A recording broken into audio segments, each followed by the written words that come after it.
بسم الله الرحمن الرحيم. إذا السماء انشقت وأذنت لربها وحقت وإذا الأرض مدت وألقت ما فيها وتخلت وأذنت لربها وحقت يا أيها الإنسان إنك كادح إلى ربك كدحا فملاقيه فأما من أوتي كتابه بيمينه فسوف يحاسب حسابا يسيرا وينقلب إلى أهله مسرورا وأما من أوتي كتابه وراء ظهره فسوف يدعو ثبورا ويصلى سعيرا إنه كان في أهله مسرورا إنه ظن أن لن يحور بلى إن ربه كان به بصيرا فلا أقسم بالشفق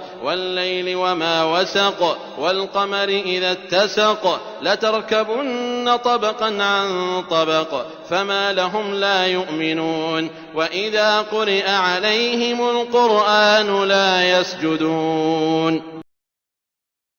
بل الذين كفروا يكذبون والله أعلم بما يوعون فبشرهم بعذاب أليم إلا الذين آمنوا وعملوا الصالحات لهم أجر غير ممنون.